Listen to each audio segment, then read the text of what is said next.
Grace and peace, friends and family. Welcome to another conversation. I hope that you are all doing well, and thank you so much for taking time out of your day to spend with me. This is Joy, Pink Girl Teaches, and I hope that you are having a fantastic day. It's my sincere hope that you are continuing to come from behind and fearlessly pursue your most significant state. Today, I wanted to talk to you about deception. One thing that deception is, or some ways that we can describe deception, right, is it's a falsehood. It's misleading. It's the concealment of the truth. It promotes a belief or concept, an idea that is not truthful, and it's for personal gain or for an advantage. Now, when we say deception, that is exactly what narcissists use as a tool of entrapment. They lead by falsehood. They lead with a lie. It is misleading. They conceal the truth.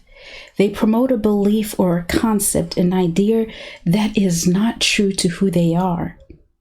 And it is all for their personal gain and to take advantage of you.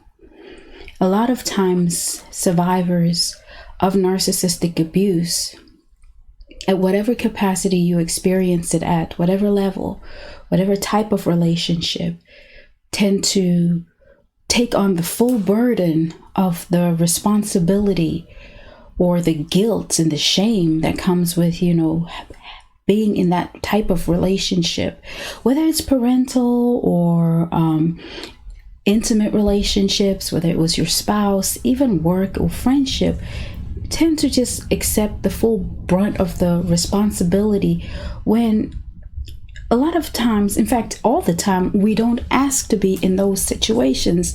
And I really think it's important that we set that part straight. Nobody wants to be in something that is fake, something that is misleading, something that conceals the truth from them, something that promotes a false belief or concept so that they can be taken advantage of. If we were told the truth from the beginning, would you really sign up for that? I'm sure we are all saying no to ourselves right now.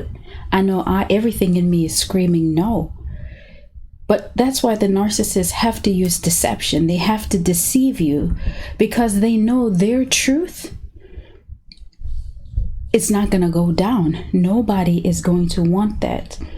But why would they use deception? It's to create a distraction, for concealment, to camouflage their real agenda. They use it to create a falsehood. They want to intentionally mislead you. But why? So they can manipulate you. And it's really to compromise your ability to make good judgment. Make good judgment, yeah.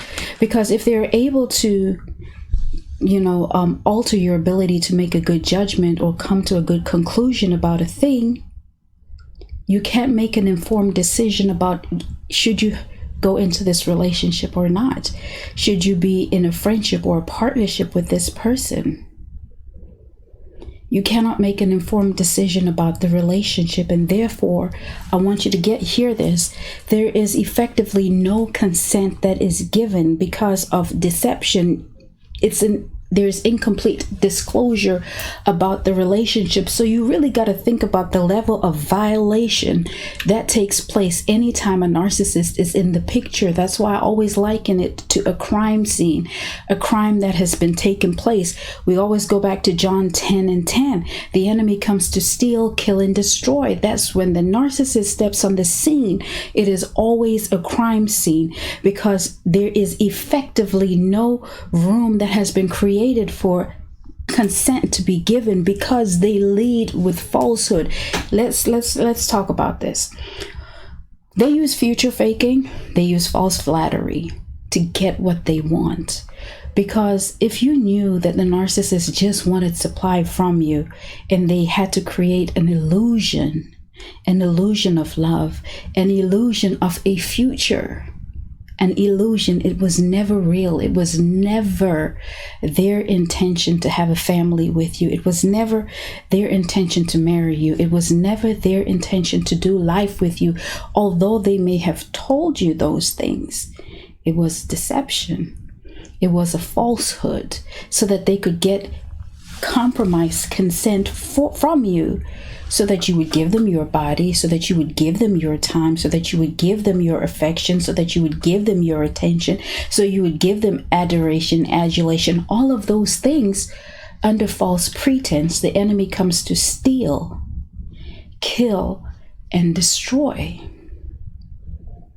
And what it does at the end of the day, one of the things that it does, it creates false beliefs within survivors, where ultimately it ends up undermining your ability to trust yourself, to trust others. And you know what this deception does is it creates an inappropriate invasion of privacy. Some of the thoughts that we think about ourselves afterwards, or even how we consider relationships with other people. And I'm not just talking about intimate relationships, but friendships. They can be thrown, in a loop because there is no trust, or that ability to trust, or even trusting yourself. To say like, hey, I made a poor judgment here, but it was a predator. The enemy came in, and did what the enemy did. And they use coercive tactics to entice you against your own will, and they erode your self-esteem. And that leads you to be in a state of guilt, shame, embarrassment, and they leave you feeling like you're lacking control over your own experience. Gaslighting. And, it ends up having a lot of people. In fact, this is how many of us met, right? It forces us to want to gain knowledge and seek the truth. And that's how we end up on sites like YouTube, Quora, and various other platforms, just desperate for the truth, because it erodes truth from us. We go out seeking the truth because after that level of duplicity, after that type of deception, we just want the truth. And this is how we meet. But you become a truth seeker after that. And that's because they've created suspicion and distrust within us that we've got at all costs. We go out to find out the truth. But this future faking, you got to recognize, it's not because anytime there's faking, right? It's not because they really cared or anything, but it's all about gaining control, because their intent was never good in the first place. And, for many people, their feelings of inadequacy, why wasn't I good enough? Why don't I compare? What is it about me that I wasn't worthy of pursuing? Why couldn't we have a family together? You've left me with these children, but why isn't this family good enough that they're over there with the new supply building a family? But what about us? Why aren't we not good enough? Listen, you're very much enough. You are good enough. Your family is beautiful. Your family is perfect. The problem has been removed from the scene. That's why the narcissist is no longer there, because in order for your family to grow healthy and functional and heal, the problem had to be removed, because narcissists are corrupt individuals.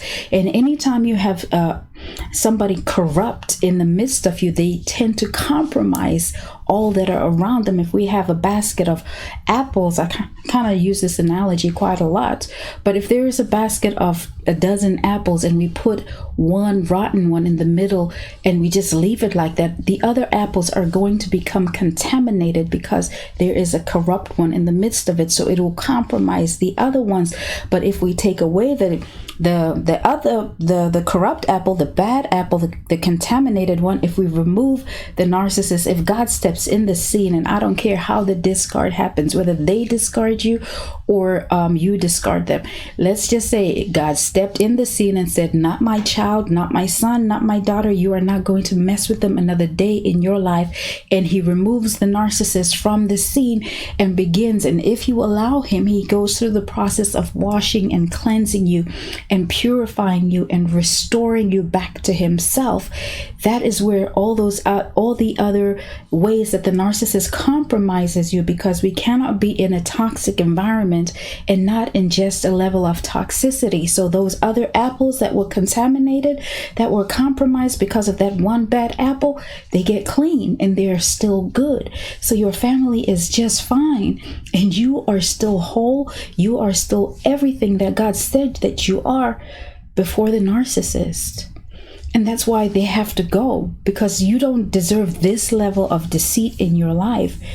Narcissists, really, at the end of the day, they have an ideal of what they think love is. And that's part of the reason why they future fake. They future fake with leading with an ideal of what love is. But love is everything that they cannot give you. Love is patient. They cannot give you that. It's kind, it's enduring, it's lasting. Love is so many things that they do not have the capacity to give you.